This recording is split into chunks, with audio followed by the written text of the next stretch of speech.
In times when Mr. Harvey was too ill to record his broadcasts, he turned the task over to the creator and sole writer of the rest of the story. Here's Paul Harvey Jr. Now, the rest of the story. Even when Charlie was a small boy, machines fascinated him. In a way, they were more real to him than were people. The first working mechanism in which Charlie recognized a distinct personality was his bicycle. He was always taking it apart, improving it, putting it back together, carefully, almost tenderly. The family car was also a limitless source of fascination. At 14, Charlie did most of the repair work on it. Now, Charlie's folks had a farm, which was not a serious economic enterprise. Nevertheless, the boy convinced his dad that the farm needed a tractor. Well, the tractor arrived by mail, disassembled, but Charlie, still 14 now, put that tractor together all by himself in 3 days, and it ran perfectly from then on. Those were all flirtations till then. But it was a year or so later that Charlie encountered and acquired the mechanical love of his young life, a motorcycle. Objectively, there was nothing exceptional about it. It was neither the latest model, nor the fastest, nor the most powerful, but Charlie's tinkering was to reverse all those inherent shortcomings.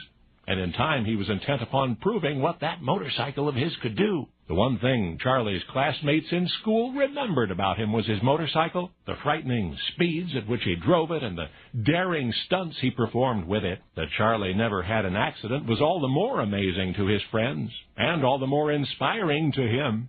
That passion did keep his school grades average. In his notebooks, even in the margins and corners of the pages of his textbooks, were carefully detailed drawings of his motorcycle. Well, after high school, college, Charlie would study mechanical engineering when he found the time, because, you see, most of his time was spent, as it was in high school, with his motorcycle. They say he kept the machine indoors, in his room, when he wasn't riding it. Otherwise, he was out searching for ways in which to defy death more dramatically in newer, even more exciting motorcycle stunts.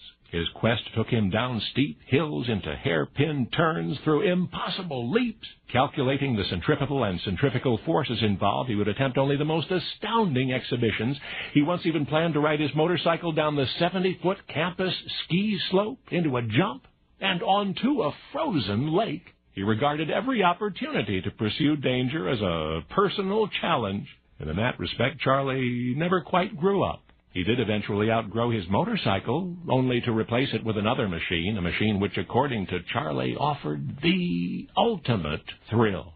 So, as you reflect on Charlie's subsequent adventures, you'll recall how it all began, in the transference of a young man's affection from one machine to another. You see, the youngster for whom mechanical devices were more real than people, the boy whose beloved motorcycle bequeathed him a penchant for the impossible, well, he one day threw off the shackles of gravity and took to the sky. Charles Lindbergh. Only now you know the rest of the story.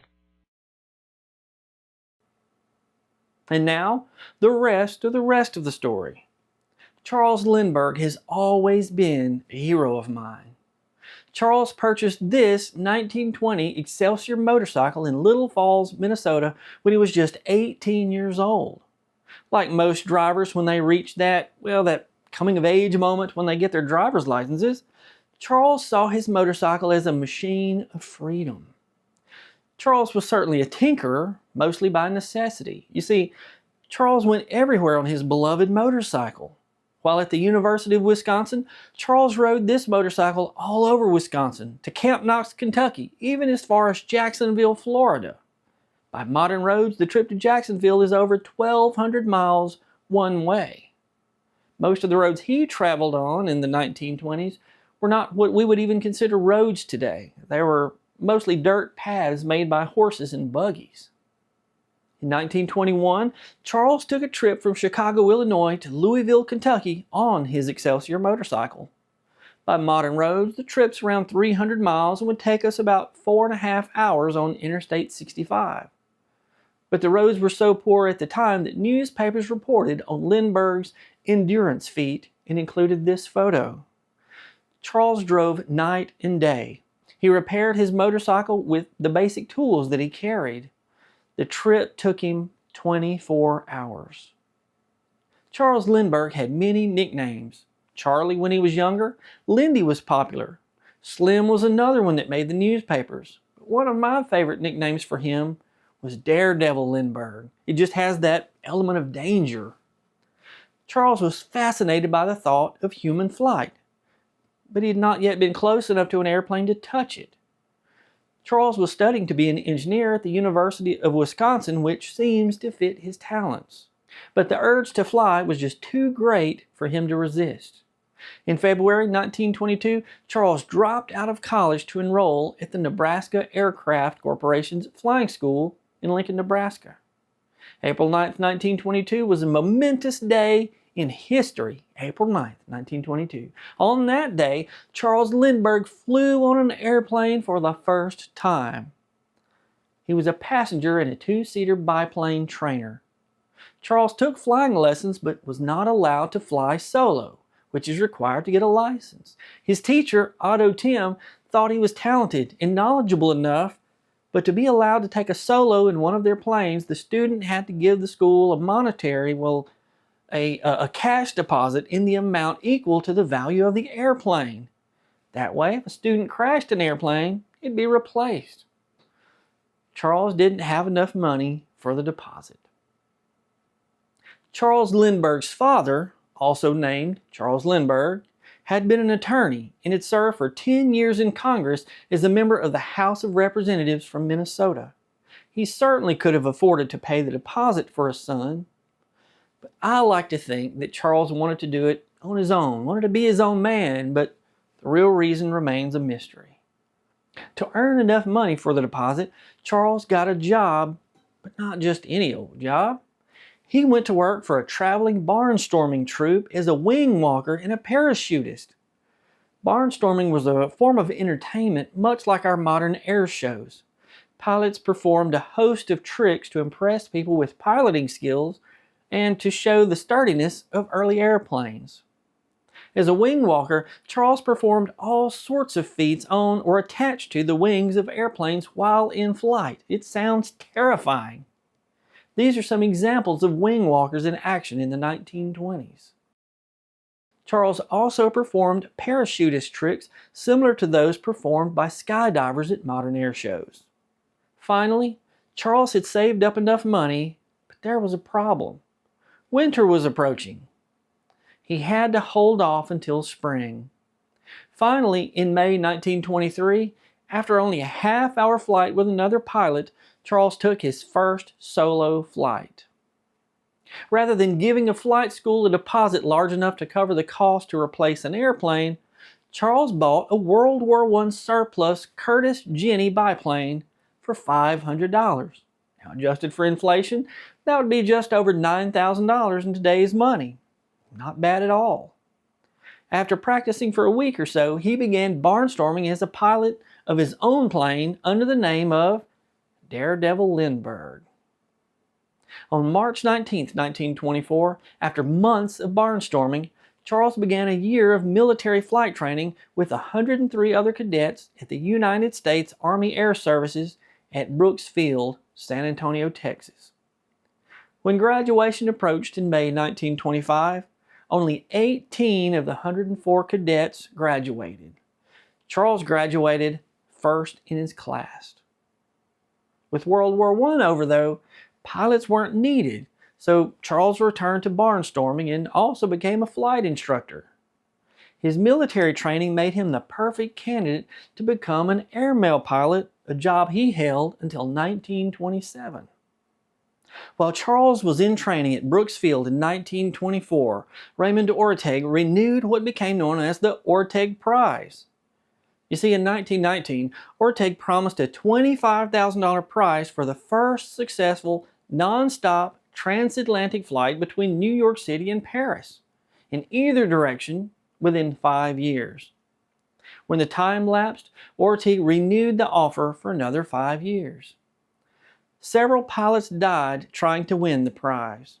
In February 1927, Charles went to San Diego, California to oversee the design and construction of an airplane in his attempt to win the prize. The name of that airplane? The Spirit of St. Louis. On Friday morning, May 20th, 1927, Charles took off from Roosevelt Field on Long Island, New York, in the spirit of St. Louis. The trip was just over 3,600 miles. Charles had only enough time on the night before to lie down for only a couple of hours, but he was unable to sleep. It rained throughout the night and into the morning. Despite this, the plane was filled with 450 gallons of fuel. The plane was 1,000 pounds heavier than it had ever been during test flights. Finally, the rain stopped just long enough for Charles to give the go-ahead. The plane traveled down the rain-soaked runway and struggled to get into the air. Finally, at 7:52 in the morning, the wheels lifted off out of the mud. Throughout the flight, Charles had to change altitude because of rain, wind, fog, and ice. At one point, he reached an altitude of 10,000 feet in his unpressurized plane. 18 hours into the flight, Charles was at the halfway point. He began hallucinating and repeatedly drifted off to sleep for seconds and sometimes minutes at a time by his own account. At one point, his plane flew just 10 feet above the Atlantic Ocean. Somehow, he was able to continue. 27 hours into the flight, Charles saw fishing boats in the water below. He dipped his plane toward one of the boats and yelled, "Where am I?" He could not hear their reply. He looked at his chart and saw that he was at the southern tip of Ireland near Dingle Bay. He was 2.5 hours ahead of schedule and less than 3 miles off course. Now keep in mind that there was no GPS at the time. He used a compass and a map. He refused to take radio equipment because it added too much weight to the already overweight airplane. He passed over England, over the English Channel. In Paris, Charles circled the Eiffel Tower. After 33.5 hours of flight, Charles landed at the Le Bourget Aerodrome in front of a crowd estimated to be about 150,000 people. The crowd pulled Charles from the plane and carried him on their shoulders. Souvenir hunters cut pieces of linen from his plane before military pilots and police helped get Charles and his plane into the safety of a nearby hangar. Charles Lindbergh had done it. He won the $25,000 Orteig Prize. Charles Lindbergh became not a national hero, but an international hero. His flight led to what became known as the Lindbergh boom. His flight led to a huge boost in interest in aviation that probably would not have happened otherwise. If it did, it would have been much later. Between 1926 and 1929, U.S. airline passengers grew by 3,000%. The number of licensed airplanes quadrupled in the last half of 1927, and the number of applications for pilot's license tripled. Many of those pilots from the Lindbergh boom flew missions during World War II. And it all started because little Charlie liked to tinker with machines. It all began with one of the most important facets of humanity: curiosity. I'm Brad Dison. Thanks for watching. And now you know the rest of the story.